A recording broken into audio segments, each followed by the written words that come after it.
Welcome, everybody. I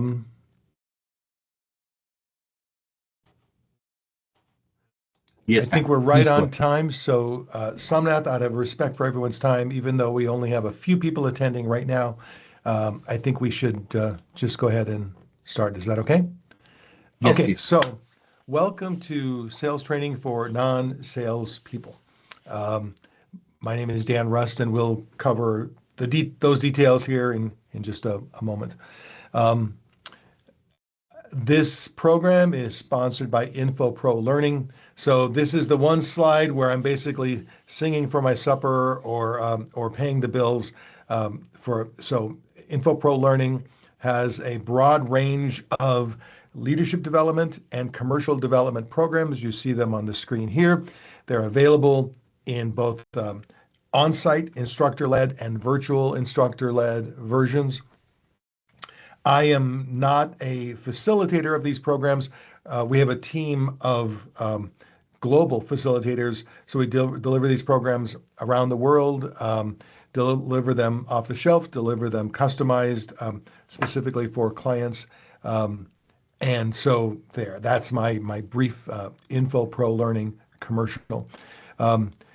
In terms of us moving forward, this won't be too much of a challenge since it's a relatively small group, but I would ask stay muted unless you're speaking, and you are welcome to speak. So if you have comments, questions, insights of your own, you are absolutely welcome. You can use the raise the hand option, and Somnath will definitely let me know if someone has raised their hand. Oftentimes, once we're into the content, I may not quite notice that someone has either chatted a question or raised their hand, but Somnath will keep me on track.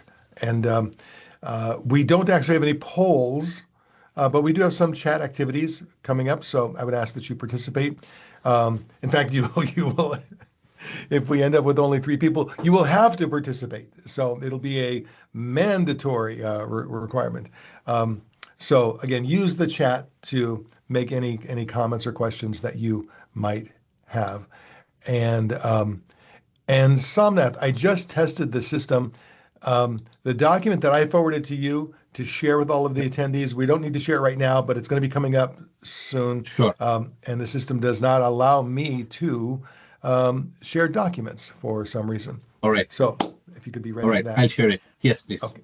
Okay. So I am Dan Rust, Vice President of Global Leadership and Commercial Development for InfoPro Learning. I am also the author of Workplace Poker, published by HarperCollins, a modest bestseller in the career guidance genre. So if you're someone who's looking for help navigating corporate waters, so to speak, navigating the internal politics of an organization, looking to boost your career through better personal branding for yourself, it's a great read, if I must say so myself. I am also the host of the Leadership Disrupted podcast. And in the Leadership Disrupted podcast, we focus on a broad range of things relevant to leaders moving forward into 2026 and beyond. The essential thesis of this podcast is that the world of work is changing. And we'll address some of those changes even on this webinar today.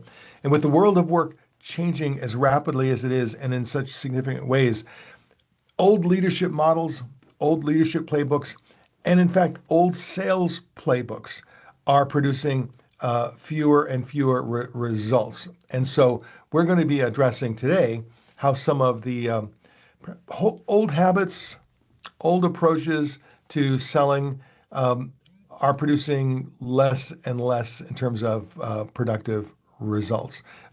So we'll get into that in a moment. I do want you to know that the book Workplace Poker was specifically designed for people who are struggling to navigate the corporate landscape, struggling to navigate the waters of their workplace.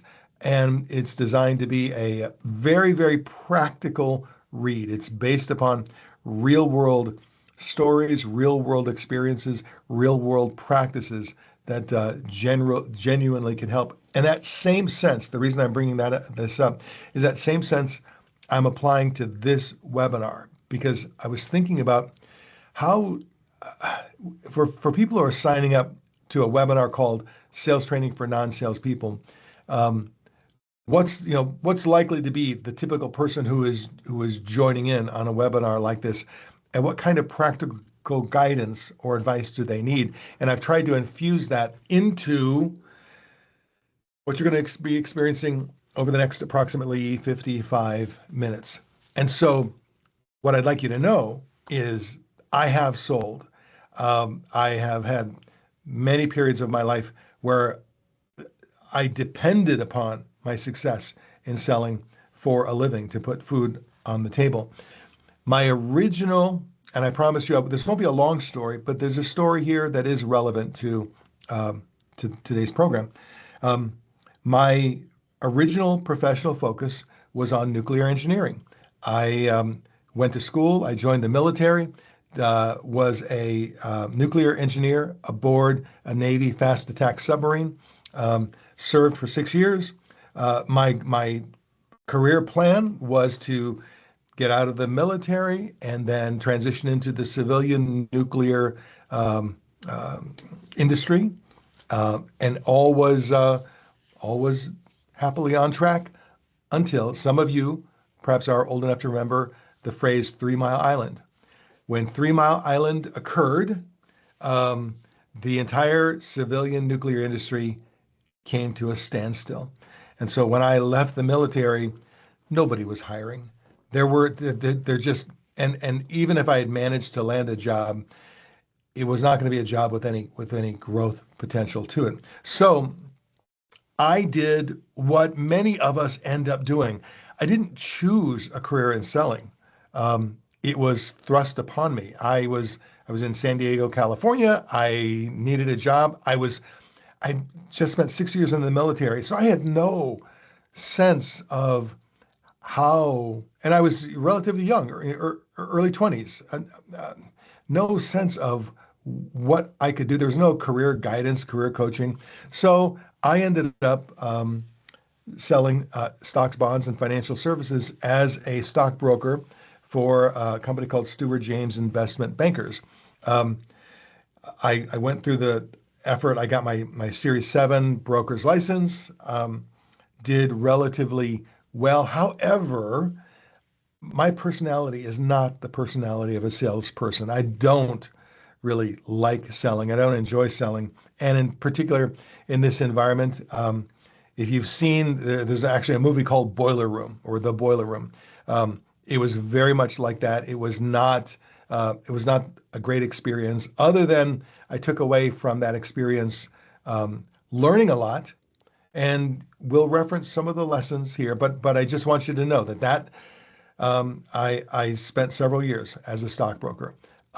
Later on in my career, there came a point where I had lost my job, a different job, and out of sheer desperation, I applied for a sales role and ended up doing in-home sales of Kirby vacuum cleaners.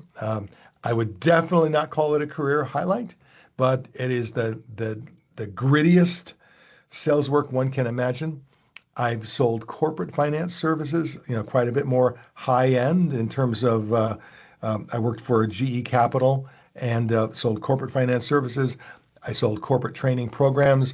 And so my point in this is, for me, selling isn't just theoretical. Selling is real world.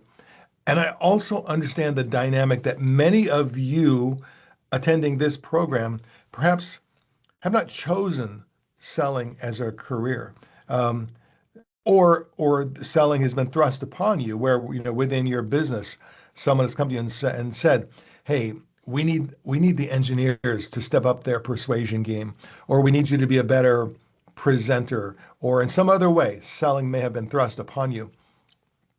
And I know, because I spent many years selling and studying sales, there is lots and lots and lots of sales advice. At the time that my livelihood depended upon my sales ability, I read every book I could find. I attended workshops. Ultimately, I began developing sales training programs and building sales skill assessments, but that was much later on. And so I know that there is a lot of information available to you, and my goal is not to just tread ground that you've already treaded. My goal with this is to actually share perhaps some information that you may not have been exposed to if you've read a ton of books, if you've attended workshops, etc. So the point that I think is important to understand is that selling today is so different than selling 10 years ago, 20 years ago, 25 years ago. Selling today, particularly if you're in business to business selling, your customers are busy. Your customers are mentally overloaded. Your customers and clients are impatient. They've got a lot flowing at them day by day by day. And you in a sales role, trying to first just gain attention, trying first just to do something, say something that actually gets a customer to engage in a quality conversation, that alone is becoming more challenging because customers and salespeople as well, we're all overloaded with information coming at us, misinformation coming at us. The pace of business has increased dramatically. And I think I talk to a lot of salespeople, and what I hear from them is expectations from their employers have gone up and up and up in terms of level of activity, number of accounts to support, amount of sales-based action that's required of them. So in a world where everyone is overwhelmed, how do you first just gain attention? And then secondly, how do you convert that initial brief attention into something positive moving forward? The other challenge we're having is we live and work and sell in a much more diverse world today than perhaps 20 years ago, 25 years ago. So you are dealing with both internally within your organization and externally with your customers and clients. You're dealing with diversity of culture, diversity of life experience, diversity of background, diversity of opinion, diversity of behavior, diversity of thought, lots and lots of different kinds of people. So it's not as simple as it was at one point in our world where you could build out a product or service and say, our customer persona is X, and we're gonna target that particular persona. There are still a few businesses like that, but for the most part, we end up dealing with lots and lots and lots of different kinds of people. So lots of different kinds of people who are all or mostly all overwhelmed. That's a difficult selling challenge. It's difficult for a true professional salesperson. It's difficult for anyone. And if you are a salesperson, that's even more challenging. So quick summary: speed of business, many of us overworked, information and misinformation overload, the increased cynicism and decreased trust amongst our clients. And you understand why. We've been inundated with stories of scams. We've been inundated with stories of disappointments. We read lots of online Yelp reviews and other reviews of businesses. So we see, and the bad information gets a lot of traction much more quickly than the good information. So almost no matter what product or service you are selling, there are going to be some tough reviews out there. There are going to be some tough commentaries out there. And it's going to eat at you because you're going to realize, oh man, if they go to Yelp or if they go to Glassdoor or if they go to one particular site and they read certain commentaries, it's going to be a challenge.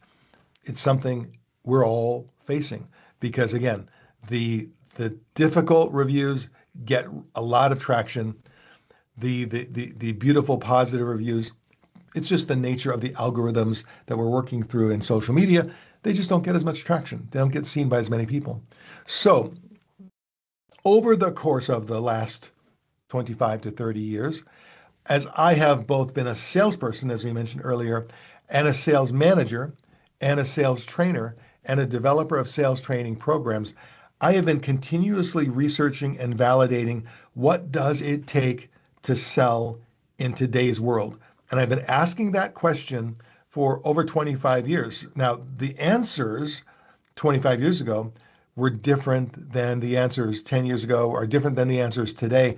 And I do think going forward into 2026 and 2030 and beyond, the answers are going to be different. But one thing that I've seen consistently is the core competencies or capabilities required tend to be the same.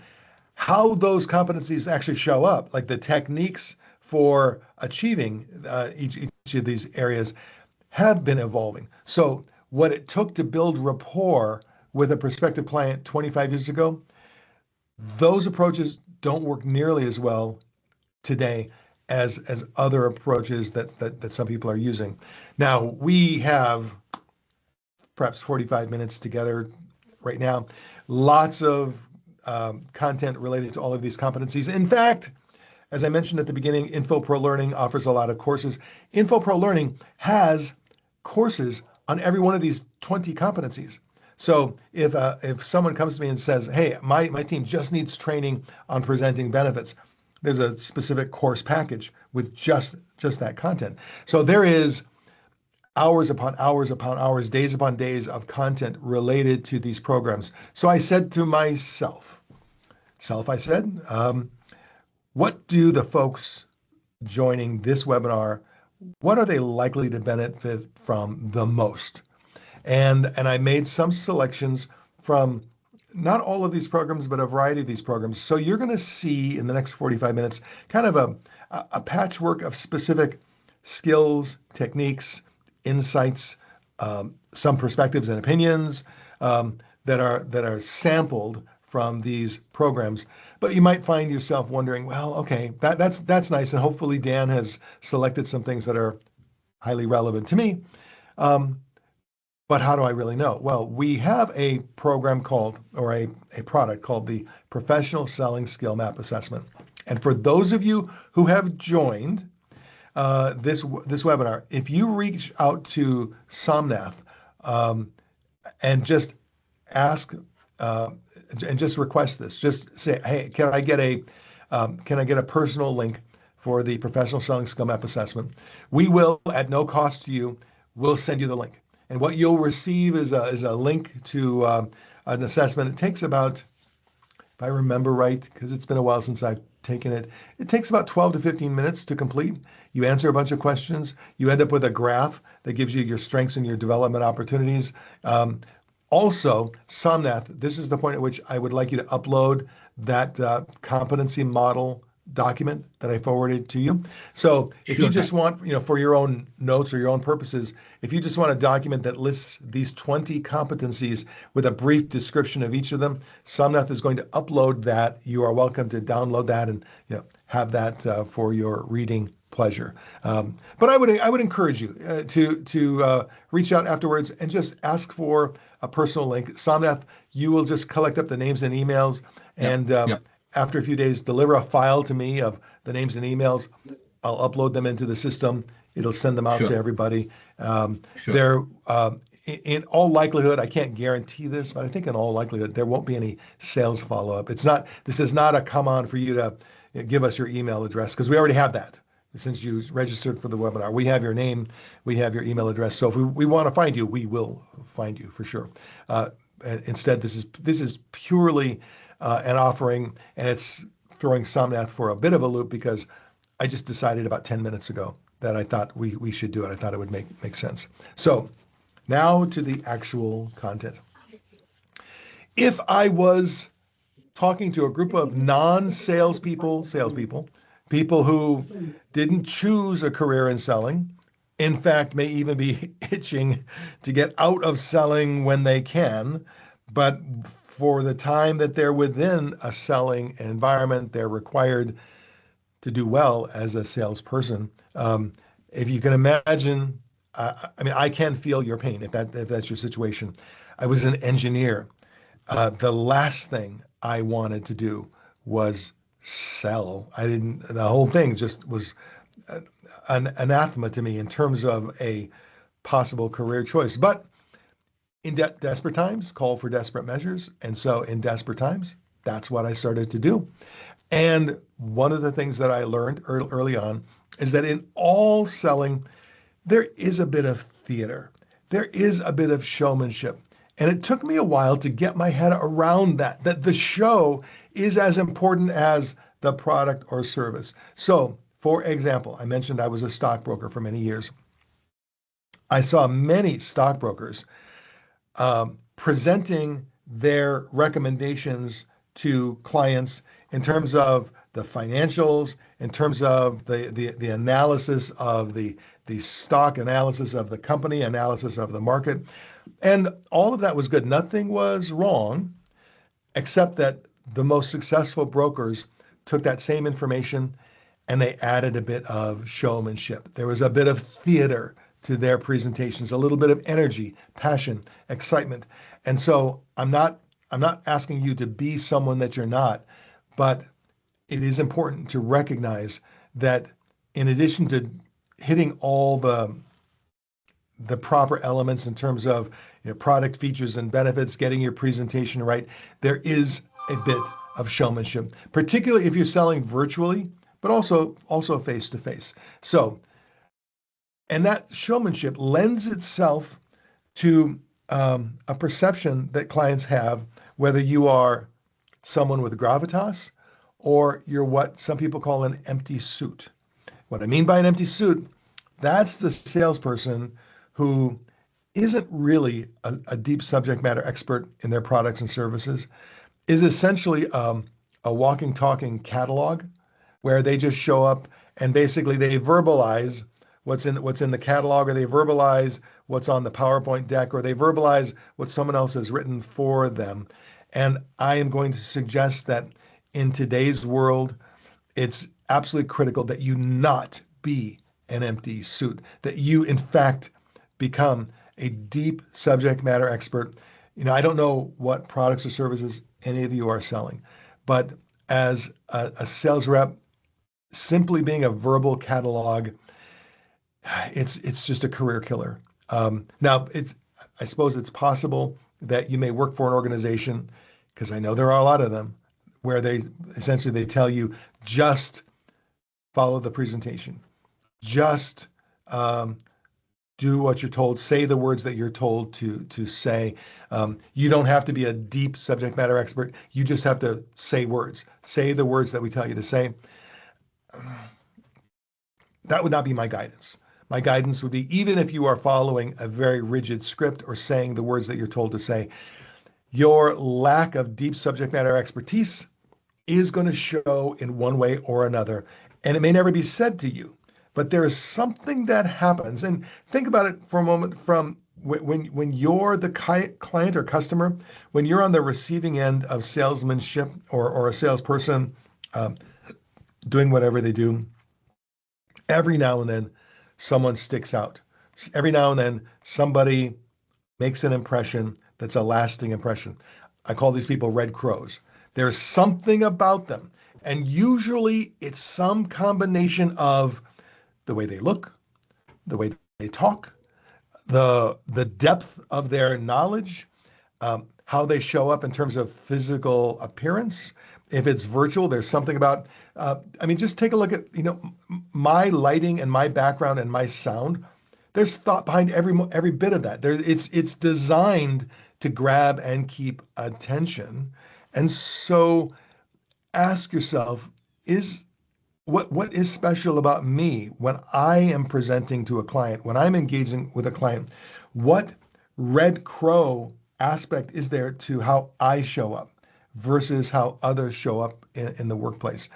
And I don't want to over talk this. I don't want to over verbalize it, but I do know that it's incredibly important that if you're going to be successful in selling, there's got to be something special about you as an individual, as well as your products and services and the company that you represent.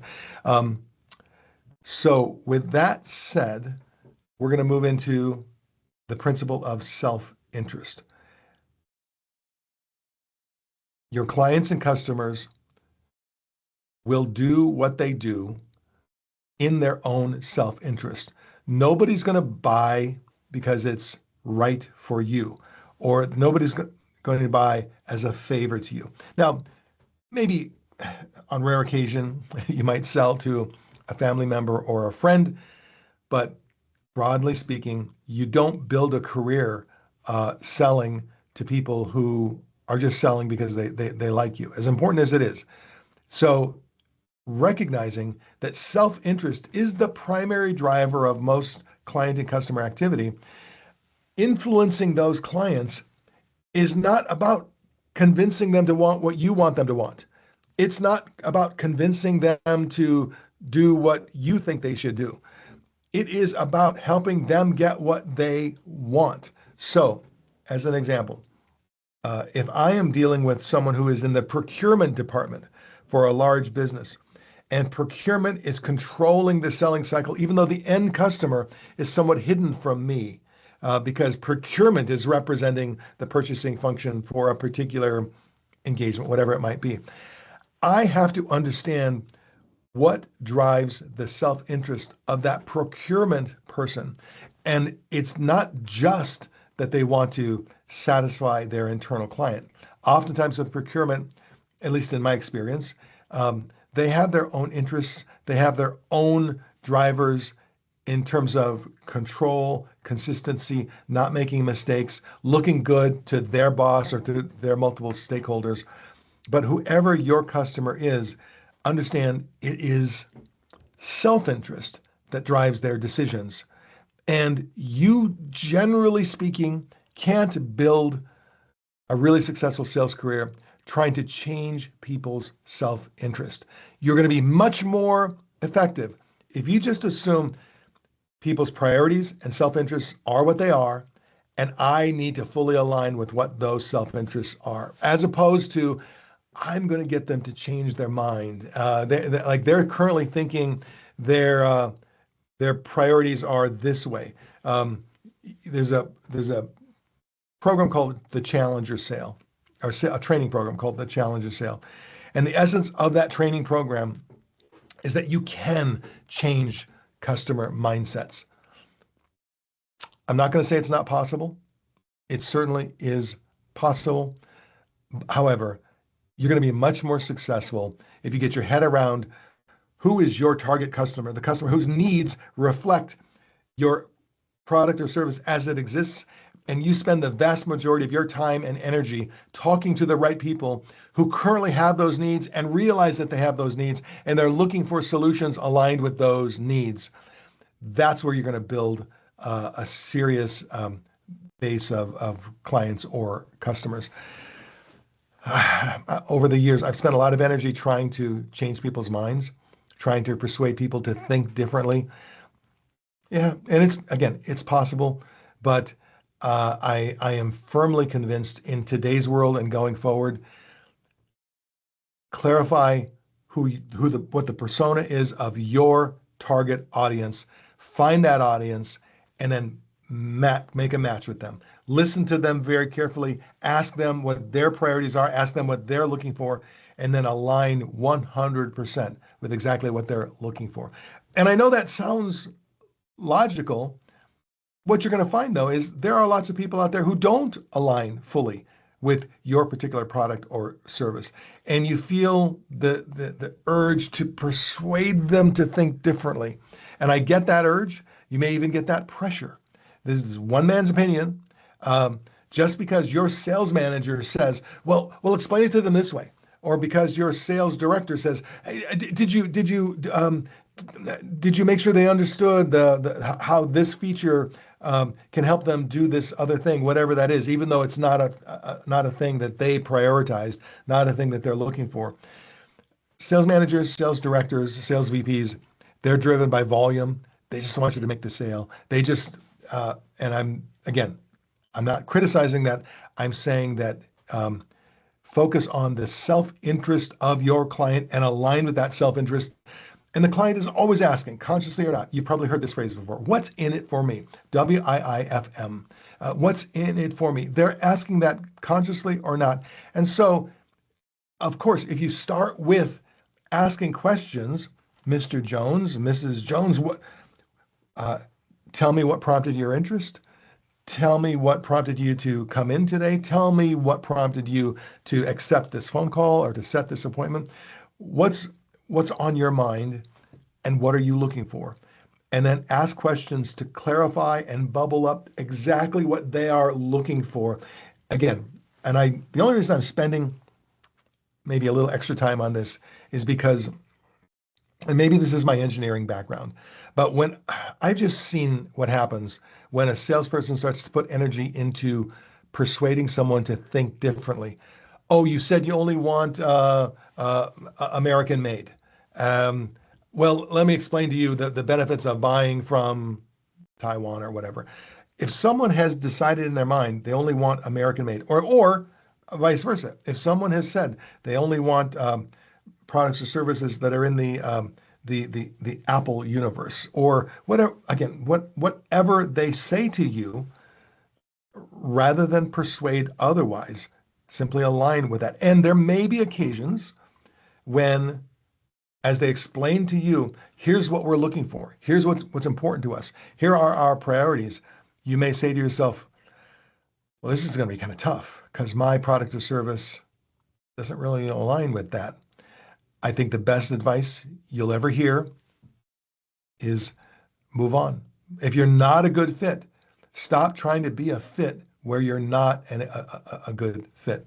And I'm probably going to get whacked by somebody at some point for saying that, because that's not what sales leadership wants to hear. What sales leadership wants to hear is TAFT, T-A-F-T. I actually heard I had a sales manager who he called his training TAFT training. TAFT stood for tell them any foolish thing, but the F wasn't foolish. It was another word. And I'd love to say that mindset doesn't exist anymore, but it's still around. So here's a question, and I'm going to ask you, if you have some thoughts prompted by this question, to share them in the chat function. Here's the thing.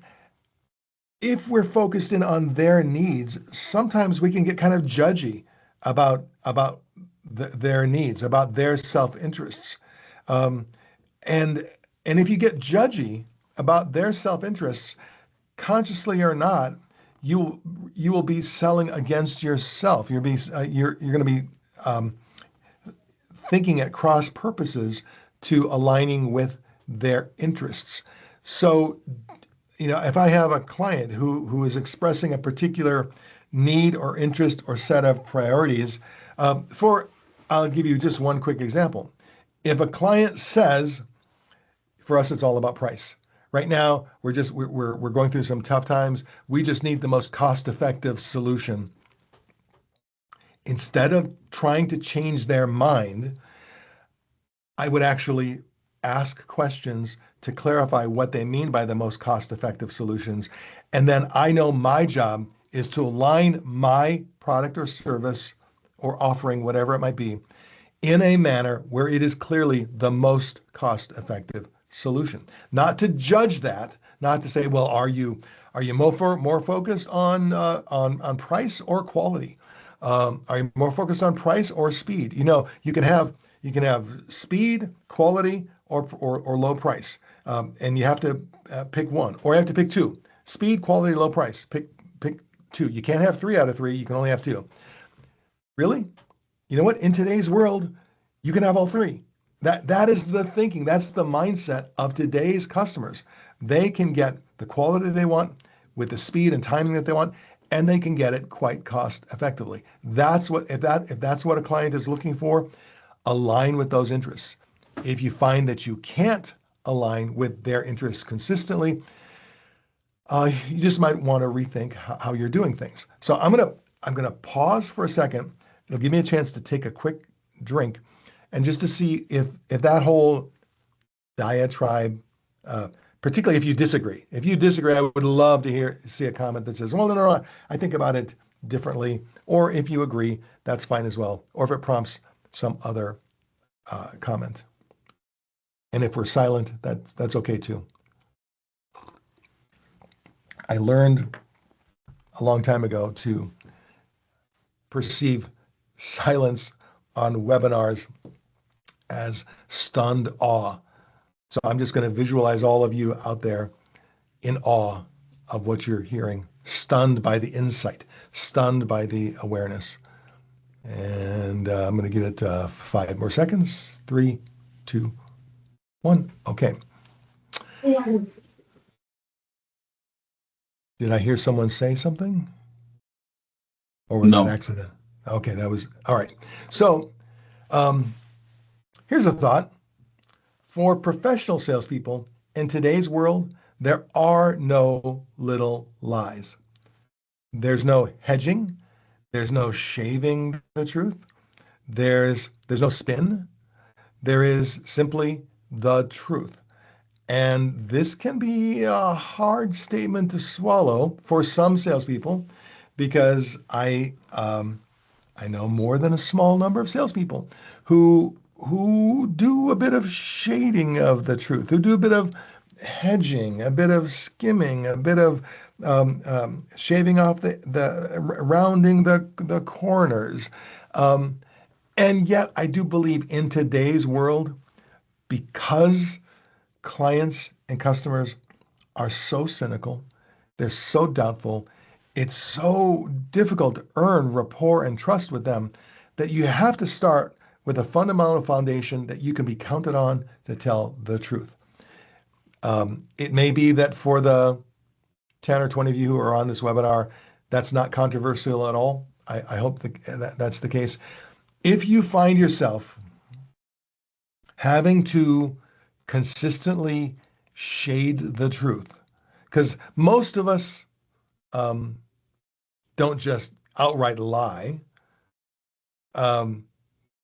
Instead, it's the little white lies. It's the subtle gray areas that we might lie about. If you find yourself doing that consistently, where you're saying things that, when you look back on it, you wouldn't want a salesperson to say to you, you wouldn't want a salesperson to do to you. If you are having to tell little white lies regularly as a salesperson, this is Dan Rust's guidance to you. That guidance is run. Just run. Get out of there wherever you are.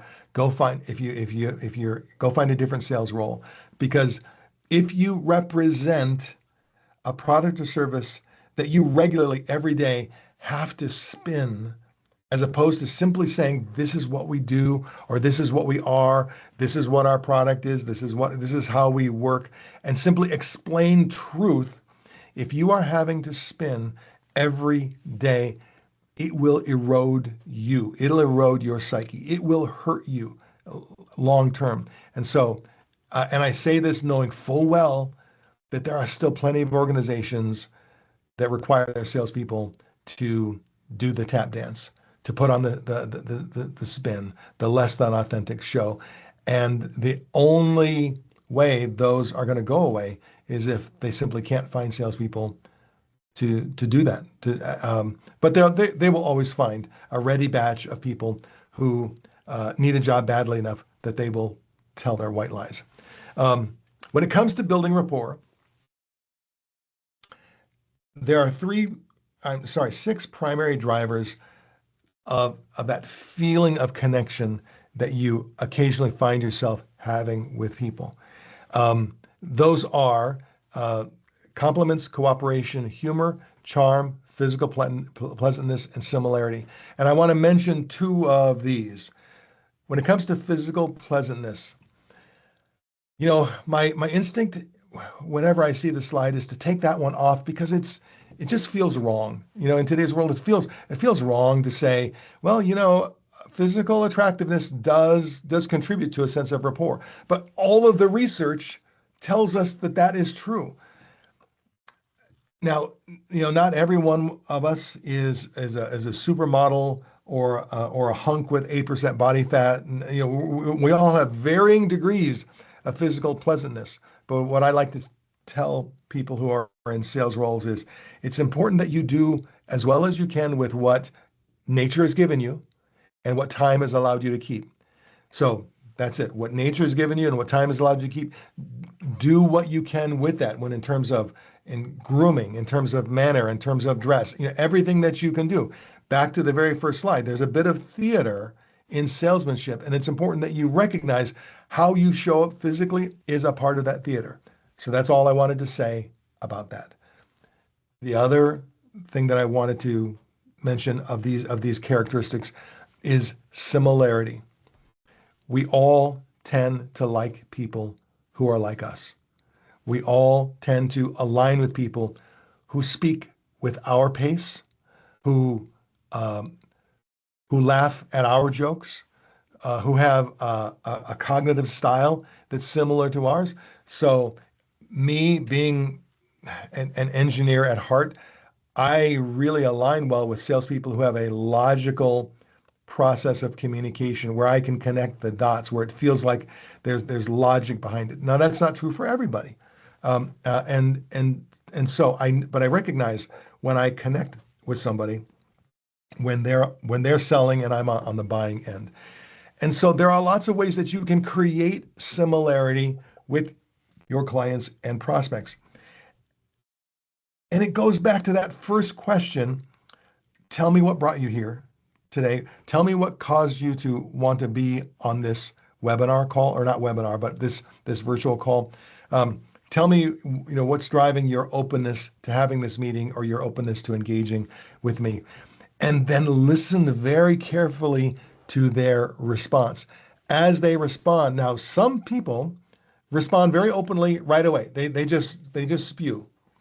Other people are still very cautious. They might share a little bit of information, but if you listen to how they verbalize, their first answer, their first couple of sentences, you can get a sense of their tone, their intonation. You can get a sense of their language skills, their language capabilities. You can get a sense of their accent. I'm not asking you to mimic someone's accent, but you can get a sense of their being, and from that you can match and mirror much of their style. So you can mirror again their pace, their tone, their level of friendliness or seriousness, whatever it might be. People are drawn to people who feel similar to them. So there are lots of things that you can do to create similarity in the moment. You can find things in common. If I know in advance who I'm meeting with and I've looked them up on LinkedIn, anytime I have a virtual meeting with a client or a prospective client, if it's been set up for me so I don't know who that person is, I always go to LinkedIn. I always do my research on that individual person. And I almost always can find something in common with them. I can find common geography. I can find common background. I can find common schooling or common interests or common connections. I can find something in common. Now, what I don't ever do, back to this, I don't ever create it from scratch. I don't ever lie. I don't try to create commonality where it doesn't exist. In fact, sometimes when you are talking with someone who's dramatically different than you are, significantly different than you are, that you can, again, create similarity by having genuine curiosity about those differences. You may not have ever met somebody from that area of the world. You may not have ever met somebody with that particular background, but showing genuine appreciation and curiosity for those differences. Again, that genuine appreciation can be a similarity. We obviously could spend hours talking about techniques for building rapport.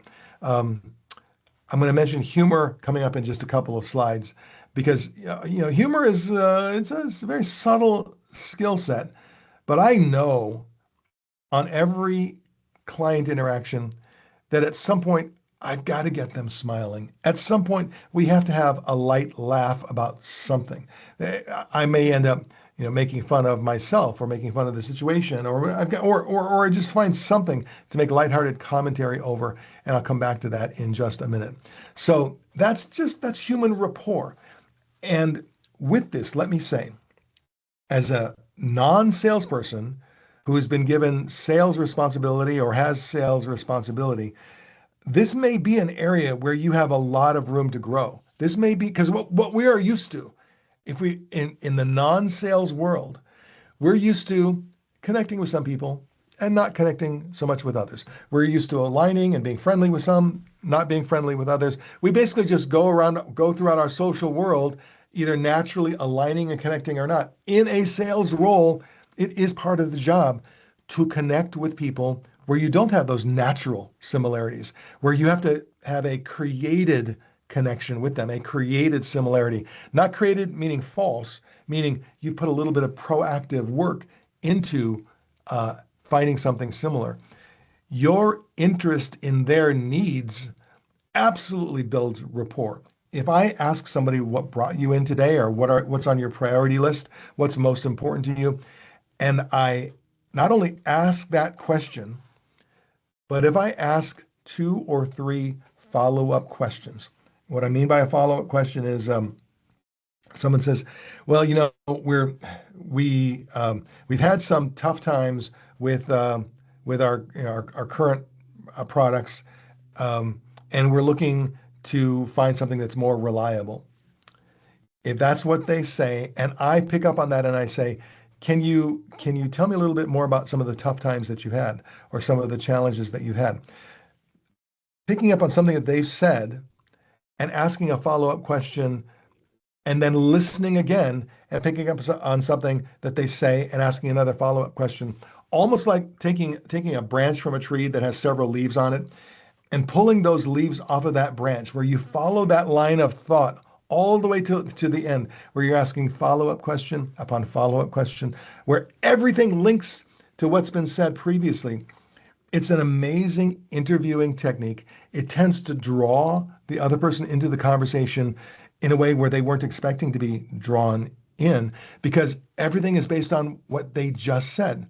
I found one way to describe this is if you come home at the end of the day and your partner says to you, "Hey, how was your day?" And you say, it was okay. I attended a 1 hour webinar on sales training for non-salespeople, and then the afternoon, kind of same old, same old.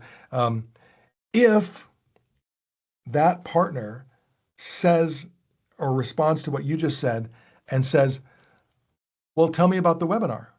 What was it about?" And you say, "Well, they covered a lot of this and this and this." And that person says, "Well, what about that? What did you learn about that particular thing?" If that person asks a series of 2 or 3 or 4 follow-up questions, you will find yourself, number one, getting sucked into the conversation and also having this feeling that the other person is actually really interested in what you have to say. It creates something when someone asks direct follow-up questions and they go deeper and deeper. They peel those leaves off the branch.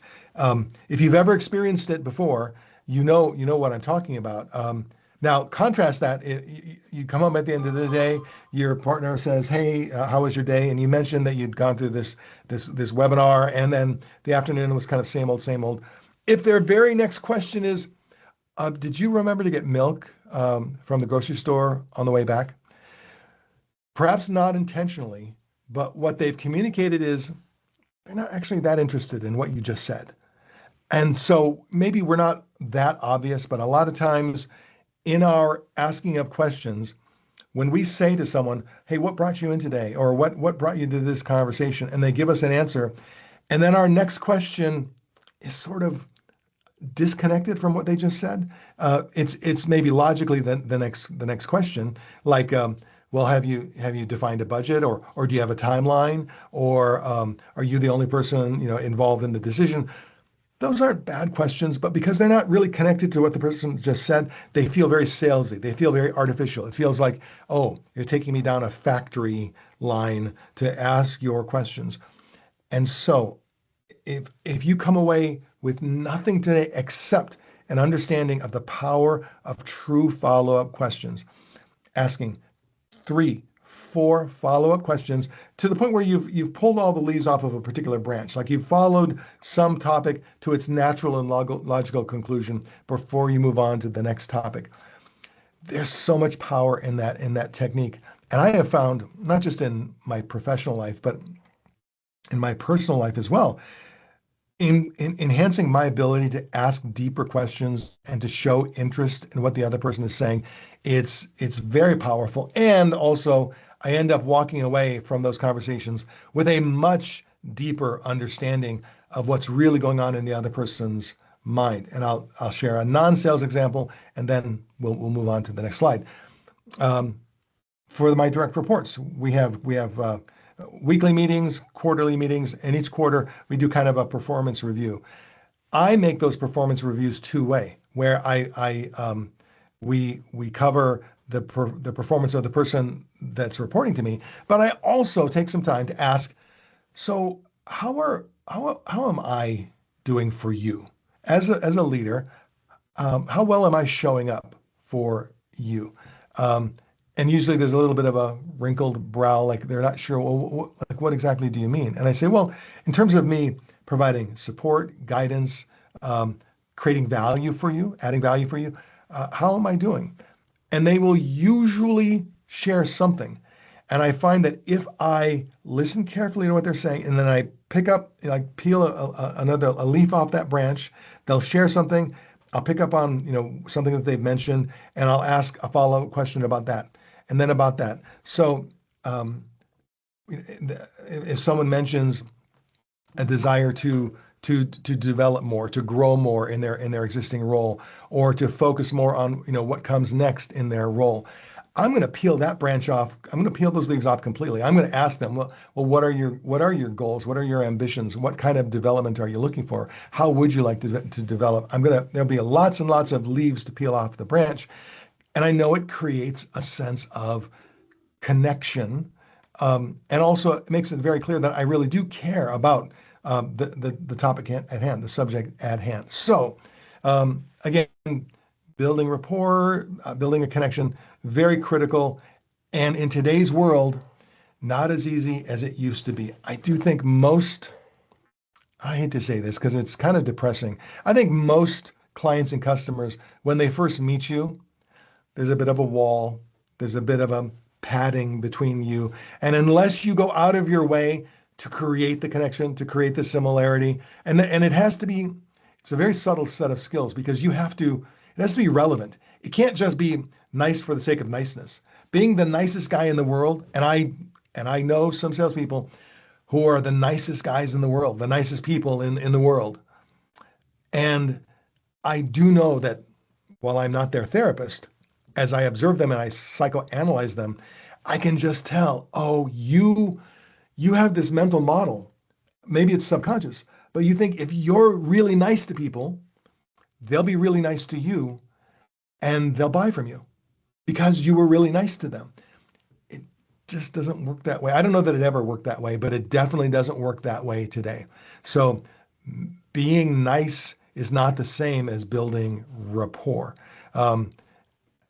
With that said, I'm going to move on to creating trust with people because trust is different than rapport. Rapport is that feeling of comfort, that feeling of similarity, that feeling like, oh, he's kind of like me, or she's kind of like me.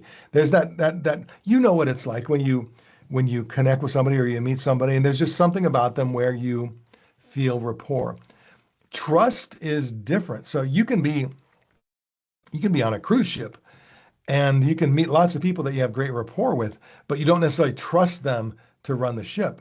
When you're on the deck and the captain of the cruise ship walks by, and you meet him and you have a really nice, lovely conversation, having great rapport with that captain, or you meet that captain at dinner in the evening at the buffet or in some other environment, having rapport with that captain, it's a good thing. It's not bad, but it's not the same as trust. Trust is your belief that, oh, this captain knows what he or she is doing in terms of where they're steering the ship, how they're steering the ship.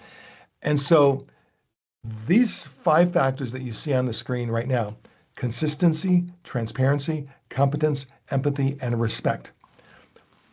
Of these 5, and these are the 5 big drivers. These are the 5 big drivers of a sense of trust. But one stands out head and shoulders above the rest. And I'm going to ask you to guess. So I know this has been pretty passive so far. I'm going to ask you to guess and type into the chat. Do you think number one is consistency, transparency, competence, empathy, or respect? And I'll give you the answer, but I'm going to pause. I'll take a breath, give you a chance to type into the chat one of those five.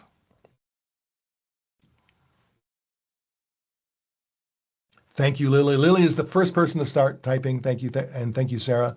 Okay, we've got transparency. Oops. By number three, Lily, I think you mean competence, since that's in the middle. Okay, Ashok, number three, competence. Somnath's got 4, empathy. Okay, just give it another 10, 15 seconds to see if we get a flood of people voting which one they think is the most important. Lisa Fryer-Colos is typing. Okay, number 2, transparency. Okay, so I'll give you the answer. And all of these are important. So what I'm about to say doesn't mean any of these are not important. But the research and multiple research sources tell us that number 3, competence, is head and shoulders above the rest. So if I'm on a cruise ship and the captain walks by and we have a great friendly conversation, but I don't get a sense that he's competent to run the ship, I am not going to trust him to be the captain of the ship. And so we go back for a moment, we go back to the whole empty suit slide. Not being an empty suit is critical, that you put in the time to be a deep subject matter expert on your product, your services, what your offerings, whatever they are. And so that means you not only know your products and services, you know your competitors' products, services, offerings. You know how your competitors show up. You know how your competitors communicate. You know what your customers are buying and why they're buying it. You know the dynamics in your market space, and you know your solutions cold, deeply, deeply cold. That's what helps you come across as somebody with competence and helps to establish trust with your customers. I do want to be respectful of your time, so we're gonna end on time, but we've got 4 minutes left. And so let me share this. Authenticity is the main thing, and if you can fake that, then you've got it made. Hopefully, it's obvious that that's a joke, but it's a phrase. I think it was Groucho Marx. Those of you who are old enough to know who Groucho Marx is, I think it was Groucho Marx who originally said this. But that is part of what we look for in salespeople, is that sense of authenticity, that they show up like they really are. But how do salespeople show up authentically when they're under stress, when they're nervous, when they're under pressure, when they've got to deliver a presentation? It's challenging to show up authentically as who you are, the human being that you are. And I think it's important that you think about that. I'm uniquely myself. I have my own background. I have my own tics. I have my own positives and negatives and goods and bads, all of those things. How do I find a way to show up authentically on sales calls? Because I still do sales calls at least a couple of times a week. It's not my official job. I mostly partner with salespeople, but I'm doing client-facing calls all week long, and I know that I benefit those calls if I show up uniquely as who I am, not trying to fit some artificial mold. So authenticity is the main thing, and the other statement is, again, just a joke. But it's a very intentional joke, because I do find that if I can find a way to help people laugh, if I can find a way to help them smile, if we can share a laugh about the circumstance, about the situation, about whatever, finding ways lightheartedly to help people smile is hugely important, but more challenging than ever before, because we're all so serious. We're all so busy. We've got so much going on. And sometimes we've worked so hard just to get the appointment. The idea that not only do I have to get through my PowerPoint deck and hit all the bullets and do the presentation, but I actually have to do it in a way that causes people to smile, that causes them to laugh. I know that's a lot of pressure, but I always know if I can draw out a lighthearted smile from someone, it does so much in terms of creating value for them, creating a connection with them. So, last point that we're going to make for this call today is that as much as I'm going to quickly back up to this slide. We talked about self-interest. People will do what's in it for them. This is like a big core driver. Does what you're offering align with what I want, what I want for myself? If this is what I want for myself, or what I want for my organization, if this aligns with my priorities, I'm likely to do it. But what they also ask, oftentimes unconsciously, well, what are other people saying? What are other people doing? So I want what I want. I want to feed my own self-interest, but I want to know, what are others that I respect? What are they doing? And so is this the safe choice? Is this a well-trodden path? Are other people doing this? And there are lots of ways for you to help them understand that this is a well-trodden path, purchasing your product or service or offering whatever it might be. Sharing testimonials, sharing accurate, real testimonials, sharing examples of other clients and what their experiences are. Anything you can share to reinforce this is actually a well-trodden path. It turns out that your self-interest, it turns out, is very similar to the self-interest of a lot of other people, because this is what people with your type of self-interest, this is what they're doing. This is a well-traveled path. This is so you don't have to worry about going out on the edge and trying something that others are not trying. With that said, we are at exactly the top of the hour. I appreciate your time. I appreciate your energy. Reach out to Somnath if you want that professional selling skill map self-assessment. I'll be happy to, we'll send out that link relatively soon. And with that, if you want to connect on LinkedIn or have questions, you're happy to connect with me on LinkedIn, and we will take it further, whatever that means to you. Thanks, everybody. Appreciate your time. All right. Thank you, Dan. Thank you, everyone, for listening to Dan. And you can download it, Peter. Peter says he can't download it. So please open the link. You can download it from there. So you click on it. So you click on it to open it, and then when it's open, there's a download button. Okay. Yes. No, it's blocked. So it should be your official ID or IP. If not, I have your email address, Peter. I'll mail you that one as well.